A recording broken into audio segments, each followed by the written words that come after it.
Hi friends, அஸ்ஸலாமு அலைக்கும். Road கடை கார சட்னி எப்படி செய்யலான்னு பார்க்கலாம் வாங்க. நம்ம சேனலை ஃபர்ஸ்ட் டைம் பார்க்குறீங்கன்னா சப்ஸ்கிரைப் பண்ணிக்கோங்க. தக்காளி வெங்காயம் இருந்தால் போதும், சூப்பராக செஞ்சிடலாம் நம்ம கார சட்னியை. 3 பெரிய வெங்காயம் கட் பண்ணி சேர்த்திக்கோங்க, 3 தக்காளி கட் பண்ணி சேர்த்திக்கோங்க. மிக்ஸி ஜாரில் நல்லா அரைச்சி எடுத்துக்கலாம். ஒரு பேனில் எண்ணெய் ஊற்றிக்கலாம், தேவைக்கேற்ப எண்ணெய் ஊற்றிக்கோங்க. கடுகு போட்டுக்கலாம், கருவேப்பிலை போட்டுக்கலாம்,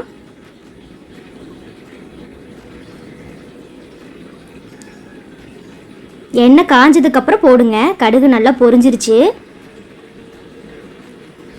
லேசாக வதக்கி விட்டு இப்போ நம்ம ஸ்டவ்வை கம்மி வச்சிடலாம். மிளகாத்தூள் 1 ஸ்பூன் போட்டுக்கலாம். ஏன்னா நீங்கள் கார சட்னி தான் நம்ம செய்ய போகிறோம், அதனால் மிளகாத்தூள் 1 ஸ்பூன் போட்டுக்கோங்க. நீங்கள் காரம் குறைவாக சாப்பிடுவீங்கன்னா கம்மியாக போட்டுக்கோங்க. நல்லா ஒரு கலக்கி விட்டுறலாம். இப்போ நல்ல கொதி வரணும், அந்த பச்சை வாசனை போகிற அளவுக்கு நம்மளுக்கு கொதி வரணும். அப்போ தான் கார சட்னி டேஸ்ட்டாக இருக்கும். உப்பு தேவைக்கேற்ப சேர்த்திக்கலாம். இப்போ பாருங்கள், ஒரு கொதி வந்துருச்சு. தோசை, இட்லி, பணியாரம், ஆப்பம் எல்லாத்துக்குமே சூப்பராக இருக்கும். நம்ம சேனலை சப்ஸ்கிரைப் பண்ணாமல் நிறைய பேர் பார்க்குறீங்க, சப்ஸ்கிரைப் பண்ணிக்கோங்க. இப்போ பாருங்கள், இந்த மாதிரி ஸ்டேஜில் அந்த எண்ணெயில் பிரிஞ்சு மேலே அப்படி வரணும்.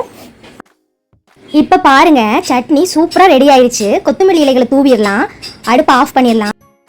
நீங்களும் இதே மாதிரி ட்ரை பண்ணி பாருங்கள்.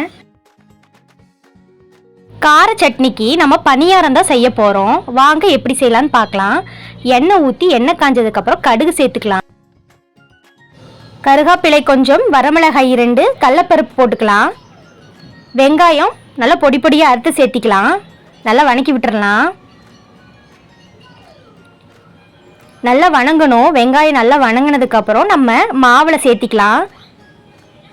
மாவில் சேர்த்தி நல்லா கலக்கி விட்டுருங்க. குழிப்பணியாரக்கல் நல்லா காயணும். காஞ்சதுக்கப்புறம் எண்ணெய் சேர்த்திக்கலாம். கலக்கி வச்ச மாவையும் சேர்த்திடலாம். இப்போ பாருங்கள் எப்படி வந்திருக்குன்னு பாருங்கள். சூப்பராக மொறுமொறுன்னு அழகாக வந்திருக்கு.